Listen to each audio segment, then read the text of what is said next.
Am I the a-hole for being honest with my cousin? I have two cousins from my Aunt Jane. Kira is 14 and Allison is 11. Kira's always been ostracized in the family and never knew why. The truth is, Aunt Jean slept with her sisters, my Aunt Lulu's husband John, and Kira is the result. The only person truly suffering because of this is Kira. Jean still shows up to all family gatherings. John is still married to Lulu. Lulu don't speak to Jean, but the rest of the family does. But the one person who gets nothing out of the family is Kira. Of 13 cousins, I am the only one cousin who speaks to her. Some of those cousins are Kira's half-siblings, and they know about her. Allison also speaks to her, but they're close. Kira has been left alone and left out of stuff for as long as I can remember. I was told about Kira aged 5 when I asked why she didn't get anything for Christmas. My dad said everyone did it out of respect for Lulu, who was deeply hurt by the affair. Even then, it made no sense to me, but to the rest of my family, that stuff is normal. My grandma's sister turned 93 weeks ago, and we were all at my grandparents' house to celebrate. Yet again, Kira was left out, so I hung out with her and Allison when Allison wasn't being pulled into stuff by Jane. Kira got real upset because some people straight out ignored her when she said hi, and it confused the hell out of her why everybody hated her so much. She said her mom would never tell her anything, and she wished she could know. So I told her. I told her none of it was her fault, but that the adults are horrible, and the family should never have taken it out on her, that nothing that her parents did should have made her suffer. She was broken, but she told me she was glad she knew. She confronted Aunt Jean about it, which is when crap hit the fan. Everyone said I had no right to tell her, that it wasn't my place, and that at 17 I might be young, but I should know better. The worst part, and what makes me feel worse, is her anger made everyone say what a selfish brat she is, and how she should be more understanding of the pain Lulu and Lulu's kids feel. Am I the a-hole? Now for the top comments. Not the a-hole at all. You probably lifted a weight off her shoulders. Now she can live her life knowing her family's a bunch of idiots who are blaming her for her mom's mistakes. That family's toxic. I would get out ASAP. She's too young to go anywhere for the next 4 years. My ex-husband ran away from home at 14 years old because his family was toxic. And when authorities tried to send him back, he refused. He told them if they send him back, he'll just keep running away. So they put him into foster care, and his mom had to pay support. My point is, if she feels she can't handle it, there are options, if she's desperate and unhappy enough to take them. Not the a-hole, at all. Your entire family are the a-holes. A child should never have to be punished for their parents' mistakes. How can no one think of the pain they're causing her? They care more about Lulu's pain, and Lulu straight up hates Kira. I've heard her wish Kira dead before. She says the same about Jean, but Kira did nothing to anyone. It's not like she chose to be born, or chose who her parents are. Everyone sucks here. It really wasn't your place to tell her. But for the rest of the family to ignore an innocent child in favor of an adult, they're all a bunch of a-holes. I know. I just wanted to try and make things a little easier for her because I knew she was going to be let in the dark. Next story. Am I the a-hole for uninviting sister from wedding and insulting stepmother? For a background, I'm an affair child. My dad was married to Marie and had 3 children. Male 8, male 6, female 4 at the time. After Marie found out about the affair, she was devastated, but stuck by my dad because she loved him. After she found out I was on the way, it was salt in the wound for Marie. She tried to tell my dad it was either his unborn child, me, or her in their relationship. However, she backed down when my dad made it clear he would choose me. I spent time with both my parents, but my dad paid for my other 3 siblings to go to school near him and wanted me to attend too, so I mainly lived with him and Maried my 3 half-siblings. My dad was often away, so Marie sometimes would be taking care of me if it was school time. I always knew Marie didn't like me, even from a young age. She would do things like tuck her kids into bed and leave me out, or take her kids out while I wasn't there, or buy her kids toys and not me. The 3 would always talk about it, and I'd always feel left out. My siblings also didn't like including me in games and stuff, and I believe it was Marie's influence because she'd often tell them I'm not their real sibling, and I think she used to talk bad about my mother to them. Basically, I was the one that shouldn't exist and was treated as such. My dad noticed. It was something him and Marie used to fight about, but my dad always made it up to me. Example, if they all went out without me for ice cream, he would take me for ice cream. If their mother bought them new toys and not me, he would buy me a new toy. My siblings always took this as favoritism, and it further divided us. When I was 17, my dad divorced Marie.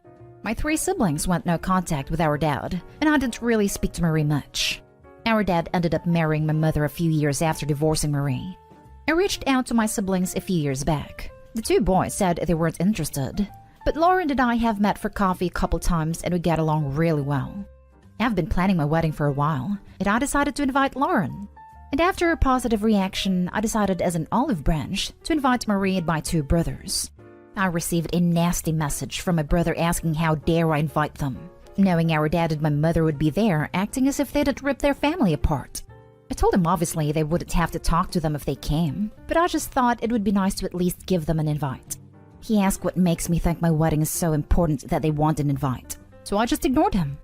Lauren found out about the argument and basically tried convincing me to uninvite my mother and my father, and chose them and the women that raised me, and that my mother and father were a-holes. Told her she can't be serious, and that Marie was a witch to me, and literally resented my existence. Things got heated. Lauren called me an a-hole, and I told her it takes one to know one, and that she can forget about the wedding entirely. Received another nasty paragraph from my brother, and my other brother removed me from Facebook. Am I the a-hole here? Not the a-hole for trying to reach out, but I feel there is more to this story. All the parents here are the worst. Why did your bi dad and mom leave it to your stepmom to be the primary caregiver when they knew she resented you? Were they using stepmom as a free babysitter while bi mom and dad carried on their affair? Your dad went on business trips all the time to see your mom. Seems like dad only left stepmom for your mom when child rearing tasks were done. It's bizarre you didn't live with your bi mom, near your dad, so that you could attend a nice school and get regular time with dad. Bi dad and mom are responsible for your childhood trauma as stepmom. They didn't do the minimum to protect and raise you, and you're really letting them off the hook in all this. My dad paid for his other 3 children to go to British private school. He thought it was only fair I went to the same school. My mom lived 30 minutes away from my father's house, and my school was 20 minutes away from my father's house. There was no school bus, and 15 minutes over an hour with traffic is a lot for my mother to drive every day with school. So it was easier for me to just stay at my dad's house because Marie would be dropping the other 3 off anyway. I'm also not sure my dad knew to the extent at the time. He would get mad when she obviously left me out, but the minor but important things he probably didn't realize. They didn't carry on the affair. My dad genuinely had business trips to go on. He didn't see my mother apart from dropping me off sometimes for years. He admitted that he loved my mother, and that he left Marie because she isn't a nice person, in his words. My parents never caused me any trauma. My mother couldn't move closer because she was quite poor, and Marie wouldn't have wanted my dad to help her out. My mother's a really kind person, and so is my dad. Okay, but the responsible and natural thing would have been for your mom to move close to your school and be your primary caregiver. Your stepmom wasn't happy about raising you, but she did it. So I don't see how she could have stopped your dad from financially helping your mom if he really wanted to. Seems like he was doing whatever suited him best regardless of how it affected others. In your original post, you indicate that your dad did know about the problems and that he tried to make it up to you by buying you things. So I think you need to be honest with yourself about his role in your difficult childhood. I'm just saying you have one perspective on this, and if you're not interested in considering the other side, then you should probably just leave stepmom and half-siblings alone. Everyone had a rough go, and the one most to blame is your dad. You posted here for an objective perspective, and based on the info given, your dad is not a nice person. He is a terrible husband and father who ruined a lot of lives with his selfishness. Next story is titled, Am I the a-hole for telling my sister-in-law I'm not her late sister and she needs to see a therapist? My 19 female sister-in-law's 27 little sister passed away 3 years ago. Though she said she already grieved her death, I think otherwise. She likes to compare anything I do to what her sister did. And sure, 1 or 2 things I'm sure we did alike, but she's taken as far as comparing almost everything I do. The subjects I took in high school, sports I've played, colors I like, the way I decorate my room, even snack/food I like, the way I eat. I've told her, as nicely as I can, if she could let up comparing me to her late sister all the time, because it sort of weirded me out. She did not. When she still continued to do it, I talked to my sister, her wife, and told her to ask her to stop. She didn't. Everyone calls me overdramatic and said I should let her continue as she clearly sees me as a little sister, and that is normal behavior. She's been a lot worse lately since my boyfriend has been over more. She'll make comments like, "My parents would have never allowed my sister to have a boyfriend in her room or spend a night." Or, "You're lucky your boyfriend isn't around me or I'd kick him out." Yesterday, I asked my mom if my boyfriend could stay for dinner, which usually means he'll spend a night too. And she said yeah. Sister-in-law overheard and got mad. She was making snarky comments the rest of breakfast. "Opie and boyfriend spends way too much time together." And, "I'm surprised you guys allow her to have boys in her room. You don't know what they're up to in there." She then said she'd stay home instead of going out to keep an eye on my boyfriend and I because we'd be home alone. I didn't think much of it and went about my day. When my boyfriend did come over, we went to my room to hang out. Not even 10 minutes later, she started barging in trying to tell me to wash dishes, asking me random questions and trying to invite herself to hang with us. Eventually, I locked my door because I got annoyed, and crap hit the fan from there. When she tried to come in once again and realized it was locked, she started screaming and banging on the door, yelling at me to open it. When I did, she started yelling at me how her sister wouldn't even be allowed to lock her bedroom door, so I wasn't allowed to. That's when I had enough. I called her delusional and told her I'm not her late sister and she needed to see a therapist because she needs help. She told my parents what I said and they want me to apologize because it's just her big sister instincts kicking in. My sister also wants me to apologize because what I said was heartless. I refused, and they think I'm an insensitive a-hole for it. Now I feel like what I said was probably in the a-hole territory, and I might have been in the wrong. Am I the a-hole here? Now for the top comments. Not the a-hole. She does need to see a therapist. Not the a-hole. That's really messed up of her. And you're correct. She does need some therapy or counseling. It doesn't sound like anyone is giving her a neutral perspective here, and just enabling her to project her late sister on you. Is there anyone in your corner, Opie? A relative or a trusted authority figure? This sounds like a lot to go through alone, and I feel like you could use some sensible backup, because you're definitely not out of line here. I don't have anyone other than my boyfriend and friends. Do you have a close relationship with your parents? I used to, but with them always defending what she does, it's taken a toll in our relationship. I know it's not popular opinion, but everyone sucks here, and here's why. 1. Your sister is an a-hole for brushing you off about your annoyance and concern for a sister-in-law. She also sucks for not being a good partner. Your sister-in-law is clearly struggling, and she's blind to it. 2. Your parents suck because they don't have your back when you're clearly uncomfortable with what sister-in-law is doing. 3. You're a soft a-hole just because of how you said she needs help. In heat of the argument, when you tell someone they need therapy, to onlookers and a person on the receiving end, it sounds like an insult rather than concern. Edit. Is it common to get mixed answers? Like, a lot of comments are saying not the a-hole, but in private messages, I'm being told everyone sucks here / you're the a-hole. I'm confused. I'm also being told I was harsh and should apologize, along with being told my reaction was fine and I don't owe an apology. I'm so confused. Do the private messages even count? Maybe they're trolls. I don't know. I keep commenting to people, but I realize not everyone is going to see my replies. I did move out and had to move back because my apartment complex burned down. I'm back on the road to moving out and hope to by December. I know I need to get away, and I'm trying. Now for the last story. Am I the a-hole for telling my adoptive sister that she's not entitled to anything our grandmother left behind? My sister, Lara, 27 female, was adopted by our parents at 12 years old. She really never bonded to our parents.